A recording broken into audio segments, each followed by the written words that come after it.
So let me give some quick responses to these ones. I think on our exit from the IMF, the President was quite clear that we don't intend, even though we are members of the IMF, we don't intend to go for literally a bailout like we did the last time. And the things that are required to do that is to ensure that the age-old anchor of fiscal discipline is maintained. You do well to live within your means. You keep the deficits down, you keep the revenues as high as you need to get them, and you control your expenditure. You ensure that the other macro indicators, for which Ghana is today being hailed over and over again, are pointing in the right direction. And to the extent that we continue to do that, the President has given his commitment.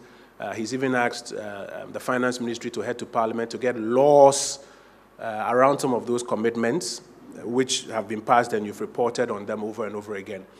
To that extent, this administration is very clear that we intend to maintain that fiscal discipline and not go back for a bailout. And it's a commitment that we will do well to stand by. You remember I mentioned that we will guard against the risks that the report talks about. And in that vein, it is a risk that they talk about.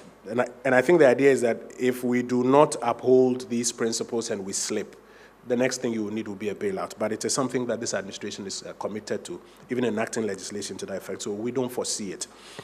When it comes to corruption, I think that the administration, again, has shown quite clearly that it is committed to the fight against corruption by resourcing and adding extra layers to the fight against corruption. We have passed laws, some of the laws which have been on the books for over 20 years, or about 20 years. We have passed them during the tenure of this administration to provide some more sunshine to the work of government, all as part of efforts to fight corruption. And so if there's an administration that wants to demonstrate is committed to fighting corruption, I think that this administration has a lot to speak about. But corruption remains a risk to any administration, any government. So again, it falls within the risks that we'll continue to guard against.